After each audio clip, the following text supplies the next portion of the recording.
does that even mean, Bowers Game Corner? Ahoy there, YouTube! I'm back again today for another game review, another special Kickstarter review, and today I'm very excited checking out Chimera Station from Tasty Minstrel Games. This is for 2 to 4 players, ages 13 plus. It'll take about an hour to play, and Chimera Station is a worker placement game where you are going to be modifying your workers, upgrading your workers, gaining persistent perks for yourself, and trying to win the game in just about any way you want to in this sandbox worker placement game. What the heck am I talking about? Let's open it up and I'll tell you what I think. Alrighty then, we're going to take a look at what you're going to get inside of Chimera Station. So first and foremost, we have a handy dandy rule booklet, 16 pages, double-sided, full color, full of pictures, illustrations, examples, and this is one of the best rule booklets I've gotten in quite some time. Huge thumbs up on the rule booklet. Also, the last 5 or 6 pages are just what every single tile and card in the game does, which I really appreciate the fact that they did that. Big thumbs up on the rule booklet. So, Chimera Station is a worker placement game with lots of moving parts. So I'm going to do my best to give you the cliff notes of how everything works, but needless to say, there are lots of ways to win this game. That's one thing that I'm going to tell you I really love about this game, is that this almost feels like a sandbox worker placement game. How you choose to win the game is going to probably be a perfectly viable strategy in how you can win the game. So the big thing with this game is that you are going to have your typical meeples, which yours are going to be like these nice plastic things, mine are Legos, but you're going to be able to upgrade those meeples by splicing different attachments to the meeples. So you'll be able to put leaves on your meeple, which means your meeples will now be self-feeding. Or if you have 2 leaves on there, then they will be able to feed themselves and someone else, so that will be great. You'll be able to put tentacles on your meeple, which means when you're collecting goods, you'll be able to collect more goods. And if you have 2 tentacles, you'll be able to get more attachments. Now, you can only have 2 attachments on a worker, but when the attachments run out, because there is a finite amount of attachments, you'll be able to gain victory points whenever you would gain an attachment. So that's a perfectly viable strategy to do in this game. Also, I mentioned the food thing earlier. You get victory points for food at the end of the game. So if you just go crazy with gathering food and feeding your people, then that's a perfectly viable strategy. Also, there is the brain, so you can have more brain attachments on your workers, and that will pretty much mean whenever you go to a space, in addition to getting to do what's on that space, the typical worker placement thing, you're also going to be gaining victory points every single time you go to that, and if you have double brain, then you're going to be gaining victory points for everything that your meeples are doing. Last but not least, you have the claws, and the claws are going to be able to knock other people off of various different spots and take it, so you're never going to be blocked. But the interesting aspect of this game is when you get knocked off of a space in this game, you go to what's called the Workers' Lounge, which is actually pretty good because you get a coin or a food there, and if you have tentacles, then you can gain even more. But I'll talk way more about that in the pros and the cons. So that's the big thing in this game, is that you're going to be able to upgrade your meeples. So let's go over the board and all this cards and all this sort of stuff, but we'll start off with this right here. So each time, when you begin the game, you're going to get these cards right here, and you're going to pass them around the table, and this is going to be your starting resources. So you might start with food, you might start with an attachment, not on your meeples yet. You'll actually be down here in your genetic components area. You might start with a bunch of various different stuff. Research, because there is a research track over on the right side of the board, which is another perfectly viable way to score points. But anywho, you're going to decide who is the starting player, and they are going to go first. They're going to place their worker. So all of these spots over here are the available options. Also, this spot right here, which will give you first player plus. And I'll go over that one a little bit briefly later, but needless to say, that's a very valuable spot in certain situations. So the different spots over here are pretty self-explanatory. They'll give you food, they'll give you money, they'll allow you to purchase attachments, so you can put them over here in your genetic components. This one will allow you to detach something, so take something off of one of your meeples. So let's just say you had this guy and you went right here, then boom, you could detach that off of him, put it in your genetic components, and then you're going to move up one on the research track right here, which will give you normally really good stuff, but we'll talk about that later. And last but not least, down here, you're going to have the option to build one of these buildings, which will be another new building that everyone else can go on. So this is not like Lords of Waterdeep, where when people go to your building, you are going to gain benefits. In this game, when you build a building, you'll pay the cost, and then you will gain an initial benefit, and then you will also gain another benefit. So let's just say we had, let's just pretend we had 5 coins. We put our meeple right down here, and we decided to build this one. This one seems nice. We put a think tank. So we would pay 2 of our coins. We would immediately gain 2 victory points, and now we get to place this out on the board. So you have to start building around this guy right here, because that's where it starts. Now, how this works is, we've already collected our 2 victory points. We're also going to collect another bonus depending on where we play this. So if we played it here, we'd get a brain or leaves or coins. This is victory points depending on which round it is. So if this were round 1, that wouldn't be a very good spot. But hey, at the end of the game, when it's round 5, that'd be a great spot because you'd get more victory points. So let's say I want to get myself some coins. I'm going to completely reimburse myself. So I paid my 2 coins, but now I'd get them back, so I'd still be left at $5. I would also get to move up on the victory point tracker, 2 points, so I'd go 1, 2, which would be good for me. And that would be the end of my turn. Now, there is one more thing that I gain, which is also this ability right here. So I would gain an additional coin for building that. Boom. All of these would slide down, and they don't get replenished, though. That is one important thing to note. So when you build a building, it's going to be really good because you're going to get victory points. You're going to get whatever you pick out here, which some of these are really good. You know, recalling a worker, getting attachments, and then you're also going to get whatever spot is on the reactor. So those are all the spots over here that you can go to. Now, over here, there are 3 more additional spots. The first one is the Workers' Lounge. This one you generally don't want to go to. It's normally always a bad option unless you absolutely have to. It's going to give you a food or a coin. Now, granted, if you have tentacles, say if you have 1 tentacles and you send your guy there, it's 2 food and 2 coins, so it's actually a pretty decent option. But yes, that's where you're going to go if you need a food or a coin, or if you get bumped off of the spot via claws. Now, the other spot is the Worker Splicing Lab. Now, this is where you are going to attach your things to your meeple. So let's just say I go right here. Now, I don't get to do that immediately. How this works is, I'm going to go back to Lords of Waterdeep in this aspect. It's a little bit like Waterdeep Harbor, if you're familiar with that game, where everyone is going to place out all their meeples and do everything that they want to do, and then you are going to attach your guys, so attach your attachment to your meeple, and you can only have 2 per meeple. That is one thing that I do want to mention. And then you will go to any remaining spots. So you're going to be picking last, unfortunately, but if you have a claw, then you can bump people out of the way, or you might just, you might get screwed over. But yeah, so that's what you're going to be doing. If you go over here, you're going to be attaching things, which is going to bump up your meeple, make him more powerful. But at the same time, by doing that, you are not going to get your optimal selection. So that's pretty much there. And then this right down here is the boiler room. So you might have noticed that I didn't refill this, despite the fact we got a huge old stack of modules over here, which you're never going to go through all of them. We didn't refill this. So the only way you're going to refill this is when you go to the boiler room, and that's when you'll gain coins or food or victory points if you have attachments attached, and then you also will gain whatever else. So let's just say you gain a star right there, and then you refill the reactor, so boom. So right now, no one would probably want to do that because you're really not going to be getting much. Now, one more thing I did want to mention, this is pretty important right here, is I mentioned the starting resource card right here because there are so many moving parts in this game. You keep this throughout the game because once per game you'll be able to flush the reactor. That means you're going to get rid of all these tiles right here and completely refill it. So you can never be too attached to the tiles down here. Now, why would you want to do that? Well, first, you might not like any of them. But second, there might be a particular perk that you have that works with that. You might be able to grab things out of discard piles and you want to create discard piles. We haven't even talked about these cards down here. Yes, lots of moving parts in this game. So, these are perks right here. And you're going to gain perks by moving up on this science track right here. So let's get up real close so you can see it. So, when you first start the game, you're going to start down here. Once you go up one research, which will be a couple different ways you'll be able to do that throughout the game, you're going to gain one of these perk cards. And these perk cards are generally pretty freaking awesome. There's 2 kinds of perk cards. The first time is going to be a building that no one can use except for you. It is your own personal building, and also at the end of the game, it's going to score you a nice chunk of points. 8 points at the end of the game. That's pretty awesome. Now, the next one are going to be persistent abilities that you have throughout the game.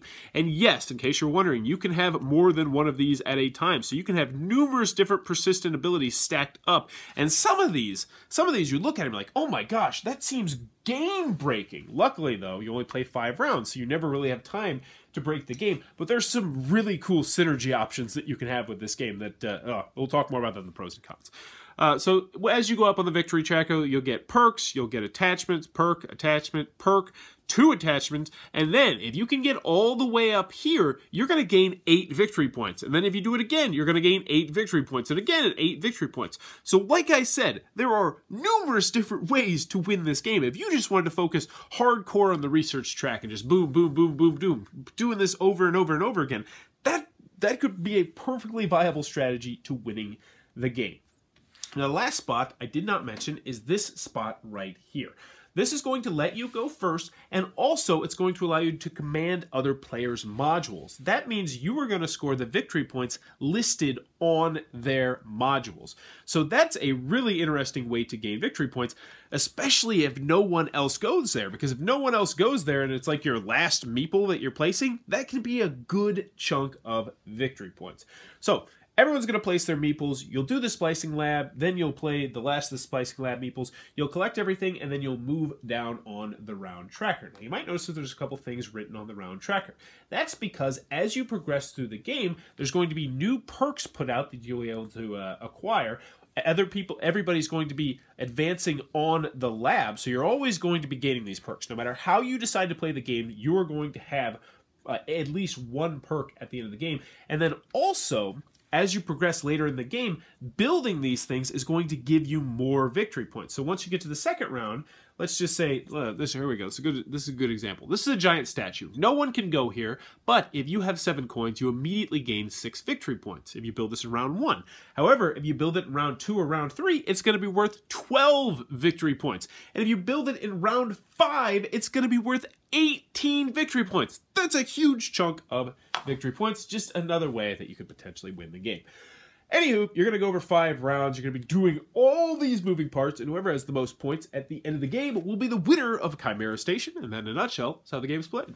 Alright then, Chimera Station coming to a Kickstarter near you very, very soon. What are my final thoughts? Let's go over the pros. Let's go over the cons. First, on the con side, 2 to 4 players, very restricted player count. Also, worker placement game. Some people just don't dig worker placement games. Another con that I have in this game is symbology, symbology, symbology. There is tons and tons and tons of symbology in this game, and when you first start learning the game, you're like drowning in the symbology. Like, what does this mean? What does this mean? What does this mean? Luckily, in about 20 minutes, you'll probably start to figure everything out, because the symbology is actually very straightforward. Like, now I look at the board, it's like, oh yeah, everything makes good sense. But when you're first learning, it is a little bit of a learning curve there, trying to figure out what the symbology does.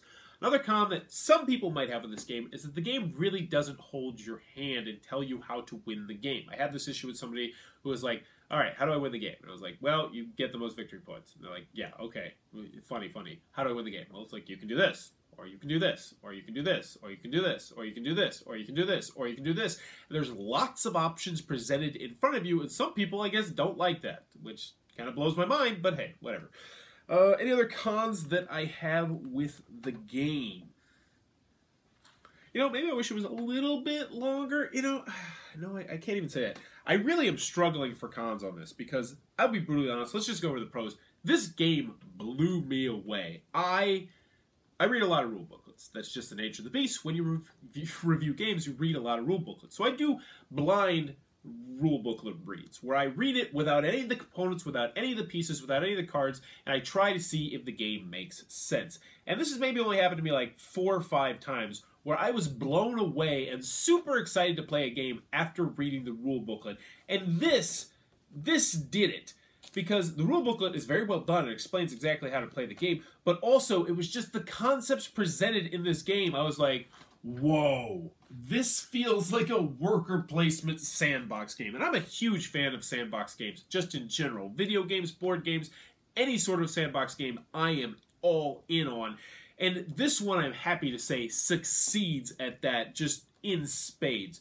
So what do I love about the game? Let's just start right from the beginning. The attachments are cool, and I love how the different attachments work, and they feel pretty well balanced. Oh, that is one more comment I did want to mention. 2 players versus 4 players will be a different game. And I feel like the claws are a little bit more necessary in the higher player counts in the 3 and 4 player games than they are in the 2 player games. But either way, let's get back to it.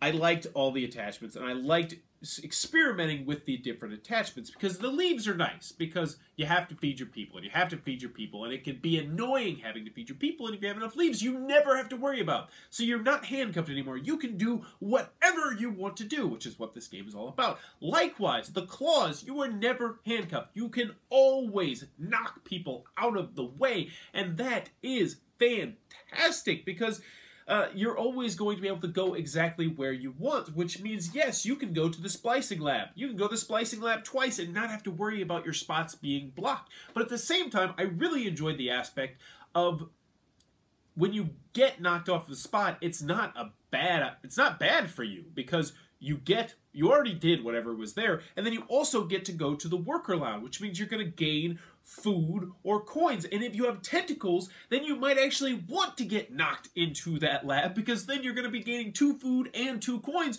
which is just as good as going to a spot. So I really like that. I like the brains too. The brains are really cool because it's just like, oh yeah, I get victory points. Oh yeah, I get victory points. And then you're like, oh, well, I don't really want to go to that spot, but if I go there, I'm going to get victory points, and I guess I could kind of enjoy going to that spot.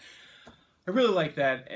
I really liked all the attachments. So let's just go there. The attachments, if that was the only thing in this game, if this was just a straight worker placement with those attachments, I would enjoy this game. But the game gets amped up to an even higher level with these perk cards, and these honestly might be my favorite aspect of the game. I love the attachments, but the perk cards are awesome, and some of them almost feel game-breaking if you can get the perfect combinations going together. But what we found consistently was with only 5 rounds, you can never get that machine running fast enough that it is game-breaking. You might get to do it once or twice and just gain buco's amounts of points, but at the same time, you had to sacrifice something else in order to get that machine up and running properly. I feel like if this game were 6 or 7 rounds, that would be a huge problem with this game. But with it being at 5 rounds and everything else ramping up, it all works together. Because while you may put together this awesome combination that you're going to be able to do on your turn, somebody else might just go down here, build a building, and boom, they just got 12 points. I like how the game ramps up. I love the perks. I love the idea of having unique buildings because some of the perks will be like you can start knocking yourself off of various different structures. Oh, there's just so much synergy in this game, and I love that. I like the aspect of when you place a building, you gain the instant reward, but then you also get to pick out a reward as long as you can go there by placing it onto the board. So you're going to be getting victory points, and you're going to be getting a reactor reward, and then you're going to be getting more rewards on the point. You couldn't tell I'm a big fan of this game. I mean, really the only downside that I personally have to this game is the 2 to 4 player count, because I don't routinely get 2 to 4 players to the table. But I like this, my wife liked this, my game group liked this, everybody I played with liked this game. Now, is this a gateway game? No, this is not a gateway game. There's just way too many moving parts and moving pieces. But if you're looking at this as a game night game, absolutely, if you routinely hit 2 to 4 players. If you're looking at this as a couples game, just at it from a strictly 2-player perspective, yes, it plays great with 2 players, played it at all the player counts, enjoyed it at all the player counts. I personally liked it at the higher player counts, though, because then you have people clawing around and bumping people off in different spots, which makes the tentacles even more valuable, and it's just, I don't know. I love this game. I really do. I want this game to be completed with all the cool plastic miniatures so I can just have it in my collection. It's fantastic. I really enjoyed it, and if you routinely hit 2 to 4 players, normally I would say if you like worker placement games, but I just feel like this game transcends that label with how many other moving parts and pieces are in the game. So overall, I'm done slobbering on it. Chimera Station is fantastic. If you routinely get 2 to 4 players, this is absolutely one that you're going to want to get. It's just great.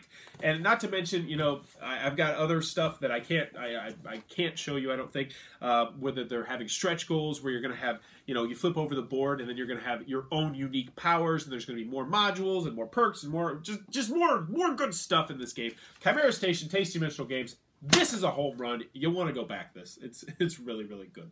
If you enjoyed this review, please be sure to click on that subscribe button down below in the comments below. Let me know. If you could have one attachment to your body, what kind of attachment would you want? Let's just say you can add one extra body part to your body. What body part would you like? Ooh, well, that could elicit some very interesting answers. I think I would like 2 livers. Yeah, 2 livers.